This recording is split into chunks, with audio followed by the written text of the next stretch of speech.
Well, I think that you already have a process on the curtailments. I think it's difficult to gauge exactly what kind of effects those will have. When it comes to actually operating the system, we'll be reacting to actual observed flows, and it's a little more difficult to get a handle on these ahead of time because of the inherent uncertainty that already exists in the system.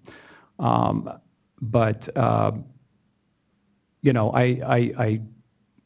let your process play out, and we will just have to operate the system as we move forward. But we have a general handle on what these effects will be to any significant changes to the Shasta plan. I guess I would probably echo and add to John's comment. It's very difficult to define what a system reaction will be to curtailments. We've got kind of a combination of obviously diversions, but we've also got really dry conditions, both in terms of the feeder creeks and some of those are significant creeks, but those conditions, from what we're hearing, are very, very dry. So to some degree, what this will all look like, again, this is one of these, we've seen some estimates that have some air bounds around them, but collectively for Sac Valley, let's say down to Sacramento, that air bound might be several 100,000 acre feet of water over the course of a summer. And that's looked at as, well, gee, that's probably a pretty good estimate, but we've kind of, given all the other limitations, that several 100,000 acre feet means a whole lot. And a couple of 100,000 acre feet here and here, we've got maybe 500,000 acre feet could go swing one way or the other. I think even salinity management's a great example of, if we can manage to the 4,000 to 3,000 CFS outflow objective through the summer, that's one thing. If salinity, though, even with the barrier in place, and how do those dynamics work, the tides have to cooperate. And if that becomes the controlling feature, that becomes more of that undefined amount of water that reaches the delta to maintain the salinity.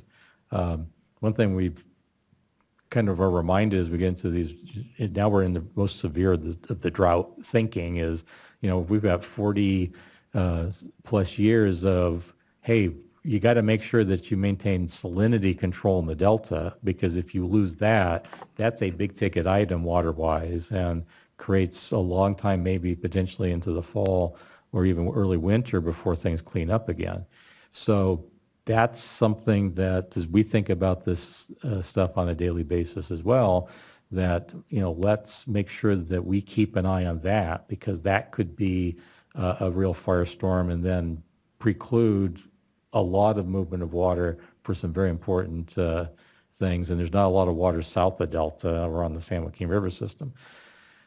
So these are all the dynamics that all these things help, but we're not quite sure to what degree, and are they going to get swallowed up by other physical elements that we just don't have any control over. And questions about Folsom as an example, being the smaller reservoir, just to echo that, again, 100,000 acre feet difference there, based on some reasonable sense of uncertainties about delta needs, could be the difference of having to float a barge and have to put pumps to be able to maintain supplies to M&I contractors that get their water out of Folsom Lake. So we're working really closely with them, I think, as we, again, define what we're going to do with Sac River and releases out of Shasta, what are our other things that we're going to do to be able to potentially tighten our belts to see where this thing kind of shifts as we go down. Yeah, just will add the best news we've had in recent times here is the early closure, 2 to 3 weeks early closure of that West Falls River channel. And it is too early to really see exactly what those benefits are, but at least we're somewhat encouraged going into this. We're headed towards a spring tide right now, and I think we are seeing some very positive effects already as far as the interior of the delta is concerned. And we're not seeing as great a degradation as we would typically see during that spring tide. So that, to a certain extent, may be some mitigating for a reduction in the releases that we're seeing from Shasta. So that's a bit of good news, but still early. Well, thanks for finding some. We're clearly on the edge and having to exercise every bit of intellectual, emotional, and other capacity to try to figure out how to balance it. I actually did have a question for you, John, and it doesn't fall in the good news category. It's a question that came up yesterday. We got a bunch of calls, and it's in your bailiwick, so sent back to you, of a snow survey at 0.0. What was that, other than snow pillows? Does that ring bells for you all? Well, I know that, question. you know, many, if not most of the locations, snow pillow sites are at 0. Typically April 1st is the peak of the snow accumulation, and typically there's still significant amount of snow into late May, early June. But I mean, it's basically the same pattern. What little snow accumulated through April 1st, which was 5% of normal, much of that is gone. We lost that in the month of May. So yeah, there's a lot of zeros out there for sure. We are, there is no runoff from snowpack at this point. Basically, we're dealing with base flows as far as the inflows into all the reservoirs at this point. Yeah. Have some speaker cards. We have a whole group. First, Francis Mizuno from the San Luis and Delta Mendota Water Authority, followed by Lon Martin, General Manager, San Luis Water District, followed by Chris White, Central California Irrigation District, and Ellen Weir from Grassland Water District. Hi. Morning. Thank you for the opportunity to speak this morning, Chairwoman Marcus, members of the board. I am Frances Mizuno with the San Luis and Delta Mendota Water Authority. I'm the Assistant Executive Director. And as you can imagine, the suspension of the Sacramento River Temperature Management Plan provides grave concern for all of our water users, particularly since many decisions and investments have been made as a result of that original plan. And wanted to talk to you about Ron Milligan mentioned the fact that all the CVP contractors have worked very closely together and coordinated their efforts to make this plan work. And much of that is a result of the water transfers that have taken place and have been committed to. I do want to say, though, that the authority have continued to appreciate the state board and the staff's efforts in maximizing the beneficial uses of the very limited supply. The authority has a keen appreciation of that because we've kind of been in that role for the last 23 years as we have a very diverse membership with agricultural, M&I, refuges, exchange contractors, and so forth.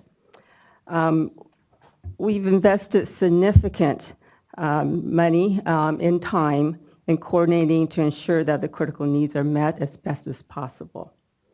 This year, our members have assumed incredible risks not only to achieve these objectives, but also to provide a level of protection for fish.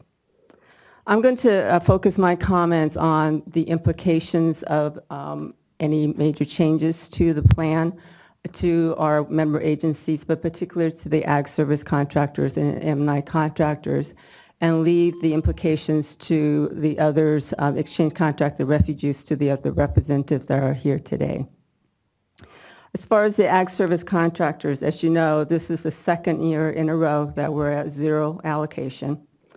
And the only supply of water that those folks have are the water that they have rescheduled from 2014 from conserved water, from transfers they purchased with great investment in 2014 and exchanges.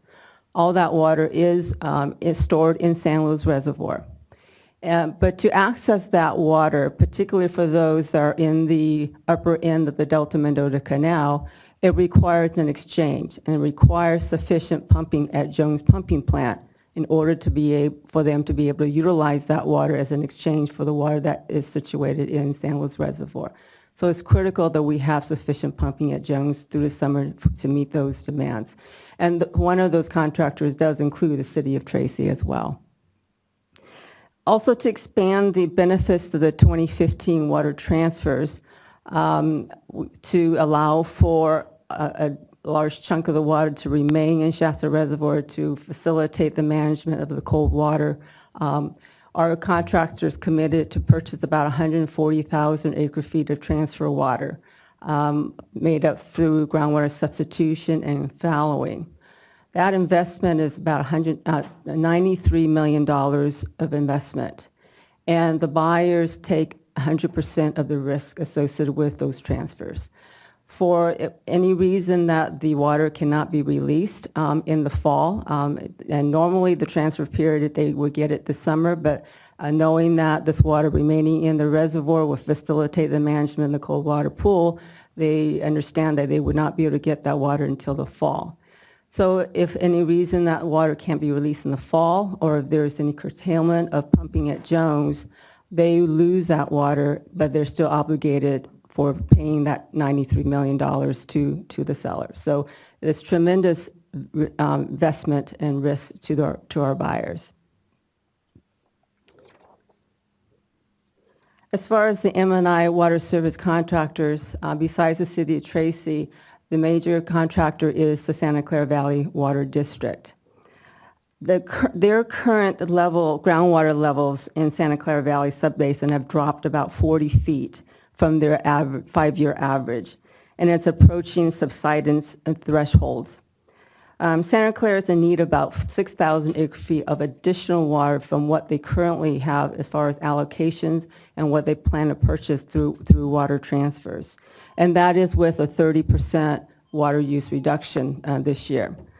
So in order for them to make sure that there's no further exacerbation of their groundwater basin, they cannot have any reduction in their water supply, and they must get the water transfers that they committed to purchase.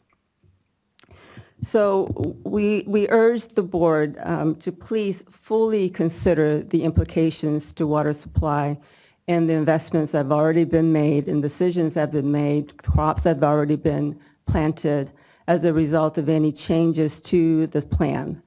And we hope that you don't lose sight of the water supply as you balance the beneficial uses of the limited supplies. So thank you.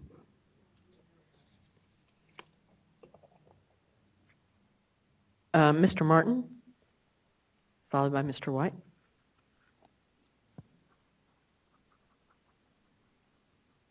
Good morning, board. Thanks for allowing us to come before you. I'm Lon Martin with the San Luis Water District, the general manager. We're a small utility or a small M&I and ag contractor through the federal system located near Los Banos. The district has set forth as the template of the water management control program for the Sacramento River several decisions. Some of them involve crop shifting. Some of them stage demand shifting between our M&I users and our ag users. And as John was speaking, the importance of significant changes could have drastic impacts both on our M&I and ag users. That coordination effort is a ripple effect in south of the Delta. As Ron also described, it ripples effect through just the federal contractors, but also to the Friant side. There's probably the most historic coordination that I've ever seen in my water career between exchange contractors, refuges, east and west side, federal contractors, and state contractors.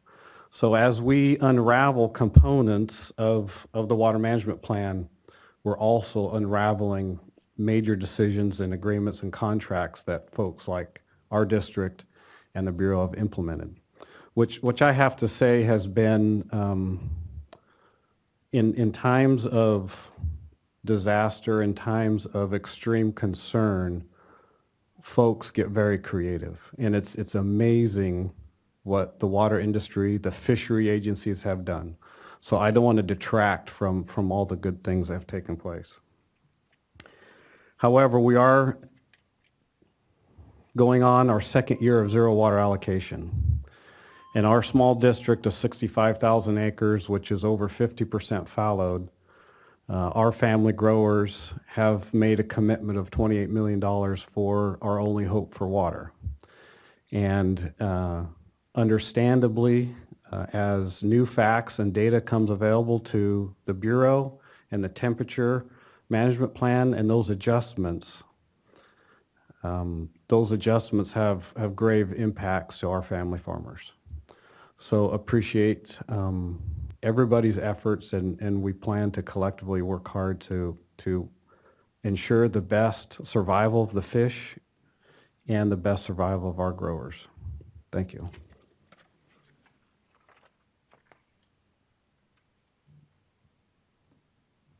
Mr. White, followed by Ms. Weir.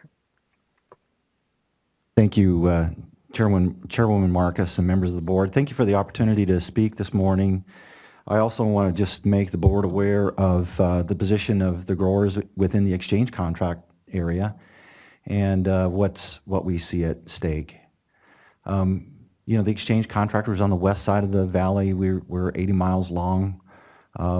Within our service area are various communities that rely upon both the ag sector for the economic prosperity of the area, but also for the groundwater within the area. And we surround the cities of Mendota, Firebaugh, Dos Palos, Los Banos, Gustine, Newman, and some small communities. And in fact, in the Los Banos service area, their groundwater has been severely impacted, both because of their reliance upon, does that mean? Really, your magnetism. Static always begins when I start to speak.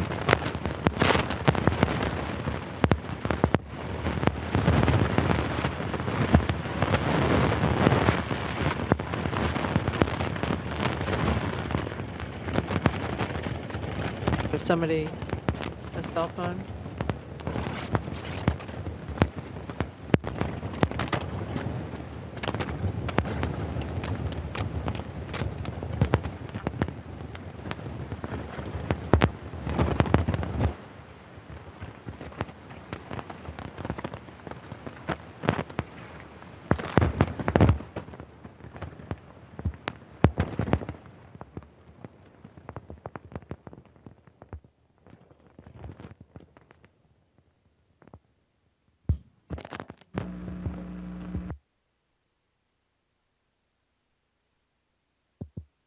Testing, testing. Check, check.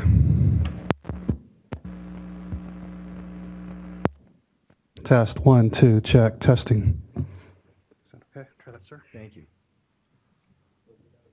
I won't do that again. Yes.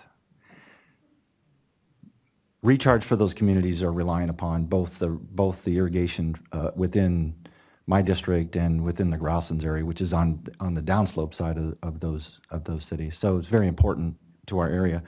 This year, in January, thinking that there was a chance for a normal year, our normal year supply is just the January through August water supply is north of 700,000 acre feet. Critical year supply, which by the end of January, realizing that that's probably more the direction we're going to end up, our critical year supply, January through August, is 616,000 acre feet. By the end of February, the modeling that we were seeing through reclamation, we at that point reduced our allocation below our critical year allocation to our January through August supply to about 500,000 acre feet. A month later, we reduced our allocation another 60,000 acre feet within the exchange contractors. The result of those late reductions in our allocation has resulted in whatever resources our growers have had in order to make up that difference, groundwater and those sorts of things, they're using that 100%. A stable temperature plan that we thought we had resulted in a couple things. One, allowing our landowners to transfer water to themselves, either through fallowing or through well water pumping to themselves in another district, a neighboring district where they're in dire need for water. So the total of that's in total between those two programs, about 15,000 acre feet. So a non-stable temperature plan, or at least a delivery plan, could jeopardize that. Friant, we were able to, with a stable operations plan, work with the east side districts and with the Friant districts who are in dire need for water to work out a series of exchanges, transfers, and source shifting in order to provide about 60,000 acre feet in the Friant system. A significant reduction in water south of the Delta through the Delta would jeopardize that plan, and that would be a disaster. Wheeling of refuge water. The refuges are situated just east of my district. In fact, our district wheels the majority of the water that makes it to the refuges. So, and it was by design. Miller and Lux, our predecessors, developed that system, and so our canal systems terminate. The Grasslands Water District, as an example, their canals start where ours terminate, but they were at one time all one system. So we do deliver 100% of the water. If we go into their water delivery system or season and we have had no water and our system is dewatered and the Delta Mendota has been dewatered, it would take a significant part of their allocation just to recharge those systems. And up, let's say up to about half of their allocation to do that. That would be very significant. And internally, our growers are at a point, it's in June. Their planting decisions have long been made, and let's just put it in these terms. If 100,000 acre feet reduction in pumping over the next 3 months happens, and that falls on our growers, 100,000 acre feet, that would be the destruction of 75,000 acres that's already in the ground. That is a significant impact. So I just wanted to make the board aware as to where we're at, and this is a very difficult time, and difficult decisions are being made. But as you're weighing these decisions, I think you just need to know what the trade-offs are. And I appreciate the time this morning to inform the board. Thank you for taking the time to come all the way down here, up here.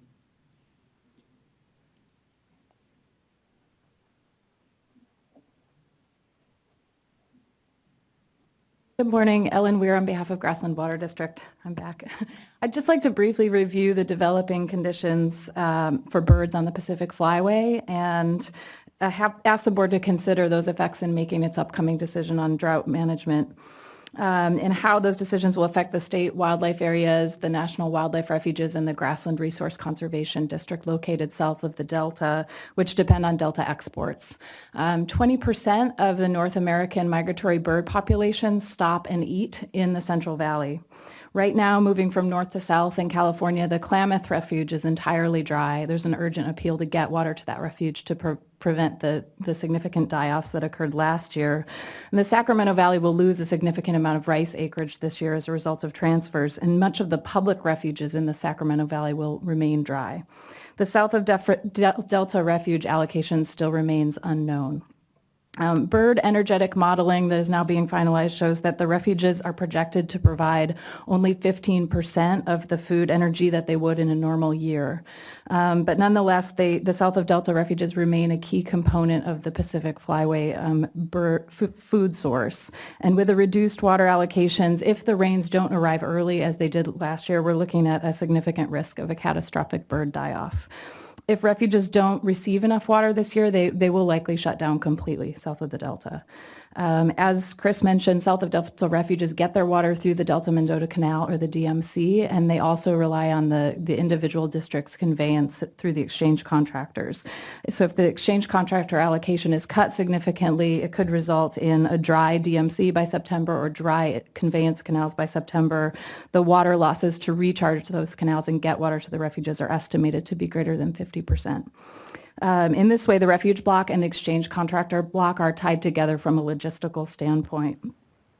The city of Los Banos and landowners in the area will also suffer if recharge isn't delivered to the grassland area to make up for the groundwater losses that are bound to occur as a result of needing to supplement reductions in surface water supplies for agricultural growers. So we thank the board for keeping these considerations in mind and all the other agencies as they work through the drought operations planning. Thank you. Thank you very much. Questions or comments? All sobering and all in the mix, so thank you. Highlighting them all and for taking the time to come and share more specifics with us. It's always helpful to have a face on it and a story behind it versus it being abstract concepts. So thank you very much. It'll be a busy week. All right. Thank you all. Now back to work, figuring it out, looking for brainstorms, bringing all that creativity to bear.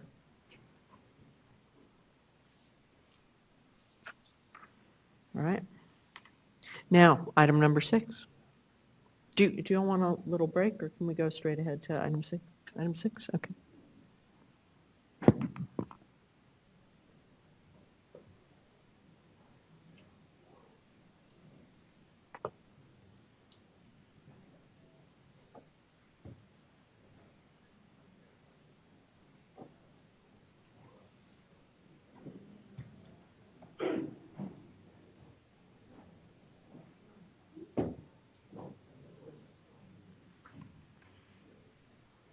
Feeling any different about the challenges of your job after sitting through that?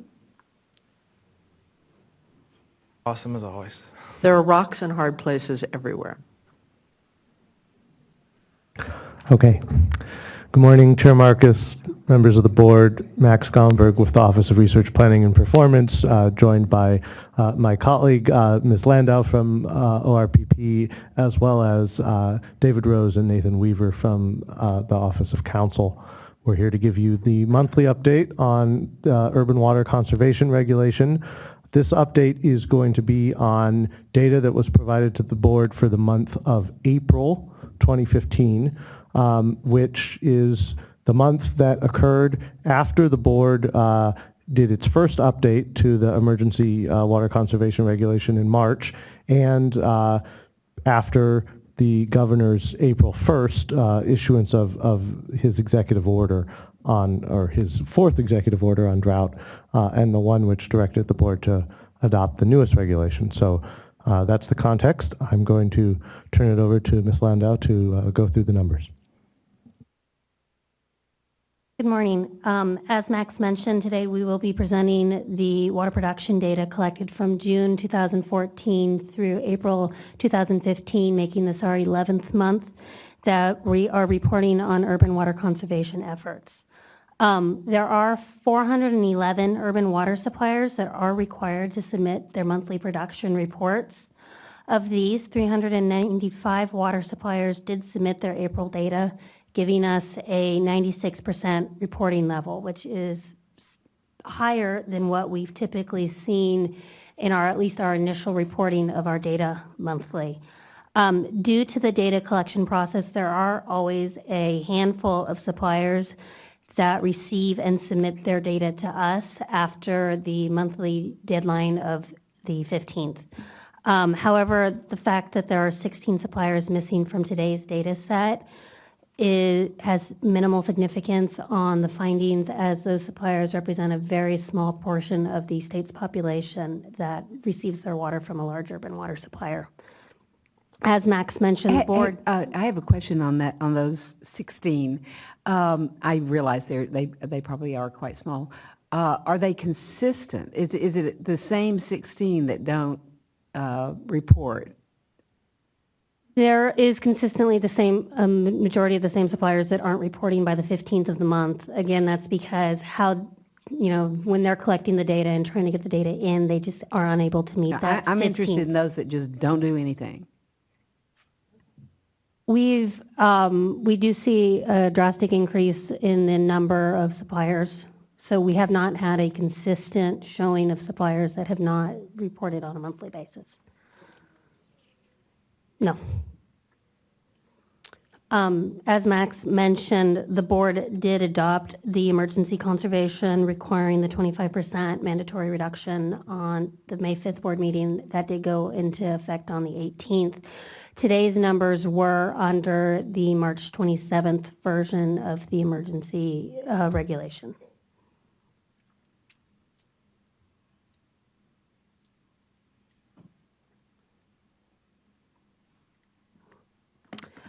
This slide shows the climatic differences between 2013 in orange and 2015 in blue for select cities throughout various hydrologic regions.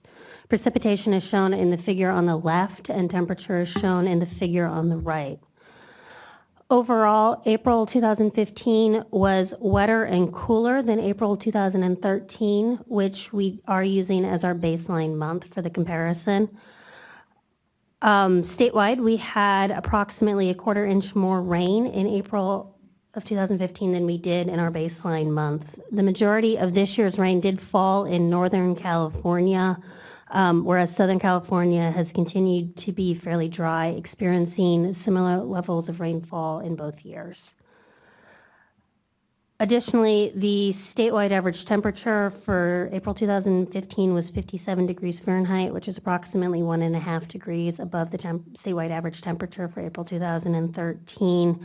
While individual cities may have experienced slightly warmer temperatures this year, at the regional level, we saw lower temperatures in all 10 hydrologic regions.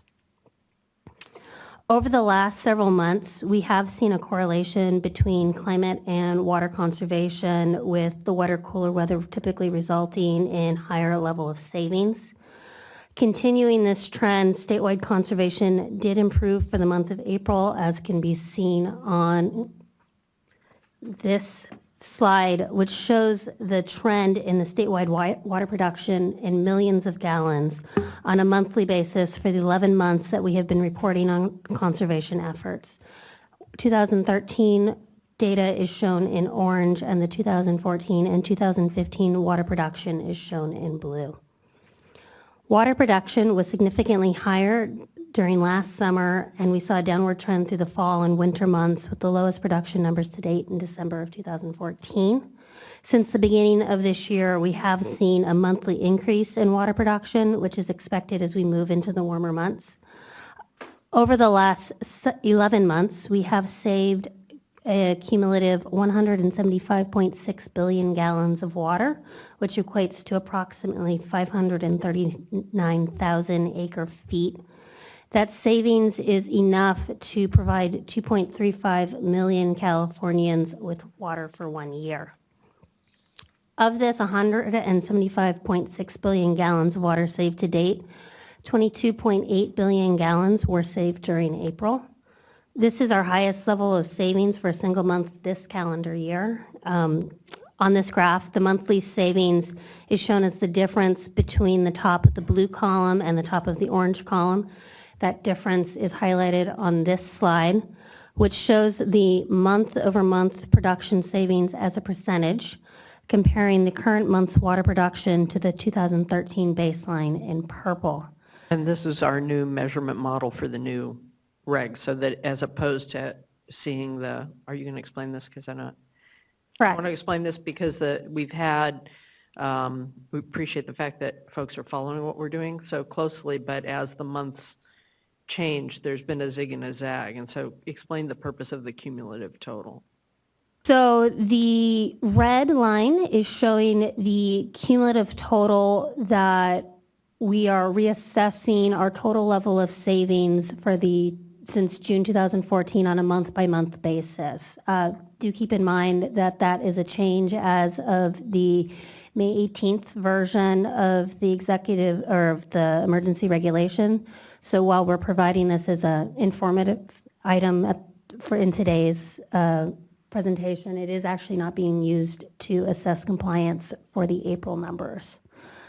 As you can see, the 22.8 billion gallons of water we saved in April did equate to a 13.5 monthly savings. This did improve our cumulative savings by 0.4% since March, bringing the 11-month total savings to 9.0% for the entire state. In addition to seeing our statewide savings increase for April, we also saw the residential gallons per capita per day, or RGPCD, increase, indicating that as it gets warmer, people are using more water on an individual level.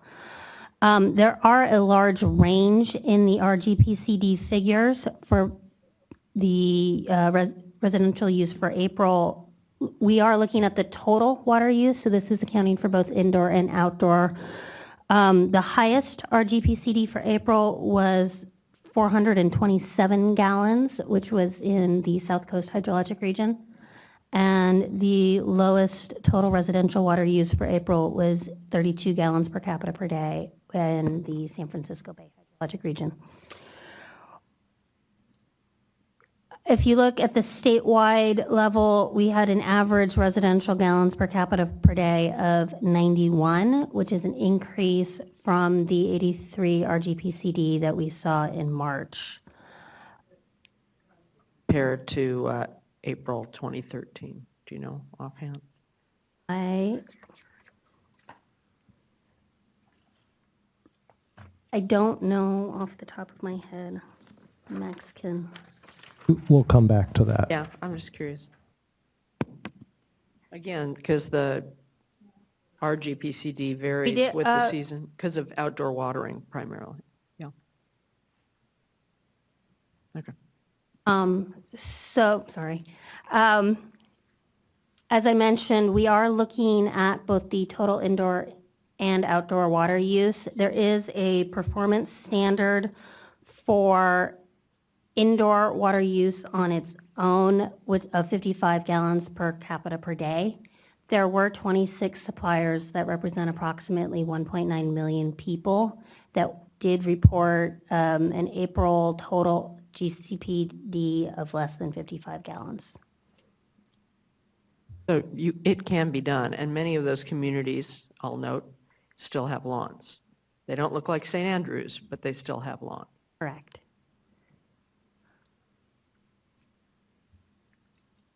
So sorry, I'm having clicker problems today, apparently.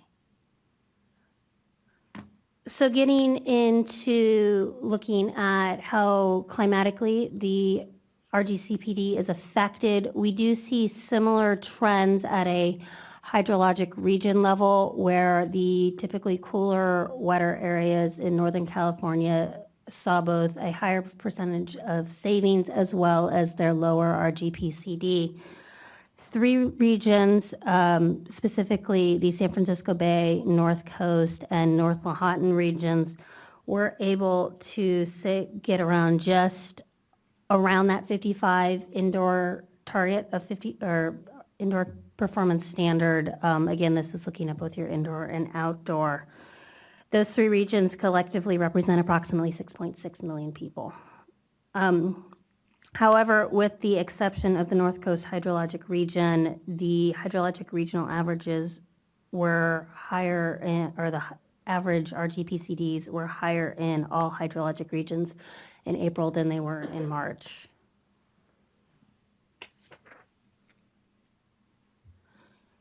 In addition to requiring water suppliers to report their monthly water use, the March 27th emergency regulation expanded monthly reporting requirements to include the limit on days for outdoor irrigation and a description of compliance and enforcement efforts. Although we did include the report on compliance enforcement efforts in March, the enforcement reporting form was not available for the entire reporting month, so we only had partial reporting. This makes April the first month, full month of enforcement and compliance statistics. Of the 395 suppliers that submitted April reports, 97 suppliers reported that they had no restrictions on the number of days per week outdoor irrigation is allowed. Do you have any, since we were talking about anecdotal, one of my friends used to refer to herself as not an expert, but an eminent anecdotalist. I always really liked that. But are these folks who say they just needed more time to get it on their agenda as opposed to we're not going to do it, or? So the March 27th version of the emergency regulation did allow for 45 days for the water suppliers to implement either their own version of a maximum number of days watering or to fall back on the statewide 2 days per week. That 45-day period ended on May 11th. So data was due to the state by May 15th. So we are hoping that they were just taking some time to get that on their agendas, and we should see the number of suppliers without outdoor irrigation restrictions drastically decrease for the May reporting month. And I'll just add on that point, as we go into July and we see the first month of data, the June data on the conservation standards, one of the first places we're going to look if agencies aren't meeting their standard is how many days of the week are they allowing outdoor watering. And if it's a high number of days, more than 2, say, that's probably going to be one of the targets for a conservation order. In addition to providing their information on their outdoor watering restrictions, the suppliers also provided information on their enforcement actions. They told us that 325 suppliers have received over 22,000 water waste complaints. Additionally, the 260 suppliers have issued over 22,000 formal warnings of water waste, and 43 suppliers have issued 838 penalties. Collectively, these numbers show a high level of local activity to respond to reports of leaks and suspected water wasting. As we do with our water conservation data, the monthly enforcement and compliance data set is available on our website, along with additional information on the regulations enforcement that Max will now discuss. Thank you, Katie. So since the board adopted the emergency conservation regulation update on the 5th, staff has been working on getting the implementation actions into place. So what you see on the top bullet up there is some of the forms that were developed in response to things that the board adopted on the 5th. So the reserve for % tier application, we've gotten a handful of those to date. The request for alternate compliance, this was this issue that was addressed at the meeting regarding territories where if you have a lot of really firm commercial and industrial demand, can the residential sector make that up? And then, of course, the commercial agriculture certification requirement. So those are all now available on the board's website, and we're beginning to receive some of those submissions. And I'll just note that for the applications, we will respond to the applications as quickly as we can as they come in. So there are a few other things to mention as we move forward on this. There's a water waste reporting portal. This grew out of you may recall the idea of having an 800 number. It grew into an electronic reporting portal. It's in the final stages of testing now and should be ready for deployment in a matter of days, hopefully days, not weeks. Another thing to report on is, as we mentioned at the board meeting, there have been a large number of water suppliers making modifications to their data. The data that they've submitted to us, which determines their placement in the tier framework. And we're working through all of those modifications and the justifications that accompany them this week.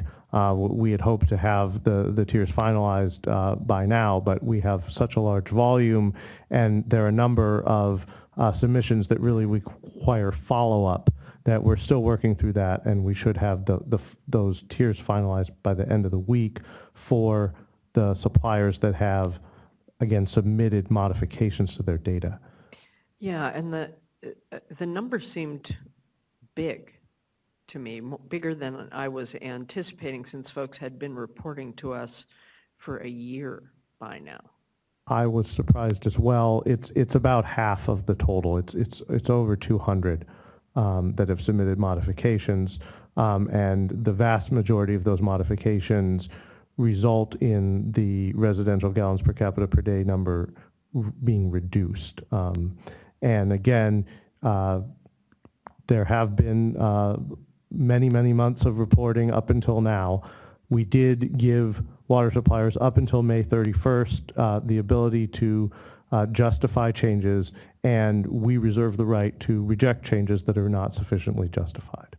And I'm just assuming that when you come back to us on that, and probably before the next board meeting, just as you talk to us, you'll give us a sense of what those were and the challenges, if any, and what reason there may have been for that. I mean, there's going to be a story here, and I'm really curious to know what it is. Right. I get that folks maybe, having a real target with impacts can sharpen the mind.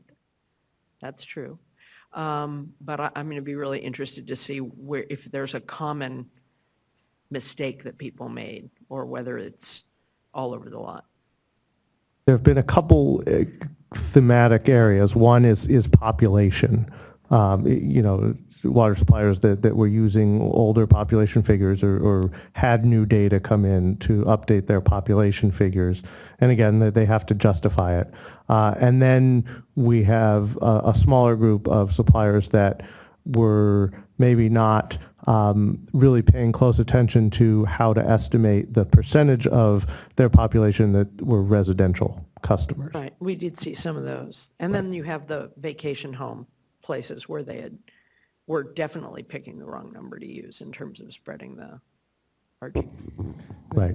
Now, Max, if you're doing this type of adjustment, okay, let's say all 200 or half of the water suppliers end up with a lower GPCD, wouldn't you, in the final analysis, need, as I've mentioned before, this all has to add up to 25% reduction in the end? And so wouldn't these tiers end up migrating potentially to different numbers, because that's half of the data set? Right. Yeah. And so that would have a monumental effect, I would think, on the grouping, and it may have a zero or very little effect on the outcome in terms of the percent reduction tiers. So we're looking at that. I mean, there are a couple of things to note. One is not all of the data results in lower numbers. So some numbers were adjusted upwards. Some of the modifications also don't actually result in a change in the supplier's tier. So it is a large number. I'm going to now ask Eric Oppenheimer, who's been really dealing with this data on a database basis, to add anything he'd like. You're going to become data guy. Well, I think, Max, you actually covered it, and Katie, you can chime in on this because you've been looking at the data. But out of the roughly 200, I think there were about 38 where their numbers actually went up. So they might actually go into a higher tier, though I'm not sure about that.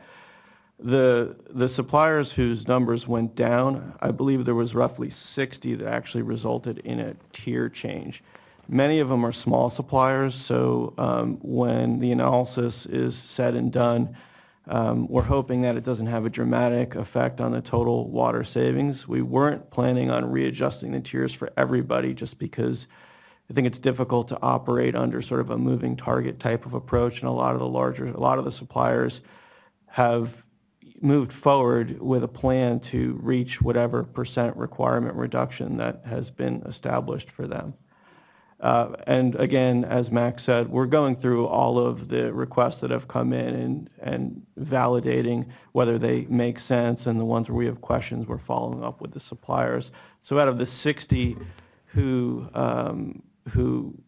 who have submitted changes that will result in changes to their actual tiers. It's not necessarily that all 60 will see a change in their tier. Thank you, that's helpful. Well, and just again, in the anecdotal data area, and I'm glad we have our representative from Aqua here. I was told that by several that the mandatory component of this particular activity now is what caused a lot of general managers to look very carefully at what they were sending in. Before, under voluntary approaches, they didn't think it mattered that much. In the end, it's important to get the data right. I mean, that's what we keep talking about, so. Absolutely, and that's what we're trying to do. I have another topic somewhat related, so if. Well, I wanted to finish on the work group formation, if that's okay. Is that, because there's plenty to talk about. Sure. So on the work group, that was another thing that you all decided as part of the adoption that staff should form to look at what could be done if the drought continues amongst the many issues that were raised by stakeholders during this process. So we will be forming work groups. We've been collecting names of many people and institutions that are interested in participating. However, our focus for the next couple of months is really on implementing this regulation and making sure that during the summer months, and we're now in summer, that conservation is becoming part of the routine and that is where the agencies are focused. I would just note that, there's been a lot of interest in these work groups, which is great, but we really need to see that same high level of interest and focus on getting the reductions that are called for. I think that's true. I've gotten some pushback where folks were hoping we would be engaged in the work group conversations. I realize it's squeezing blood from a stone because you guys are working so hard, but I'd like to talk about whether we can at least pull them together earlier and have some initial conversations. I just think keep staying in relationship with folks is going to be important. So I'm a little, I totally understand it, but I'm a little concerned about it, so I'd like to talk about it. Sure. I should also mention, it's not on here, but for the first July board meeting, we are working to pull together a workshop on Directive 8 of the executive order, which is the water rates and pricing initiative. So first July meeting, looking at July 7th or July 8th, probably the 8th for that. So that's another of the implementation actions associated with the executive order that we're working on as we move forward. So certainly we're open to discussing getting the work group started, but yeah. Areas again?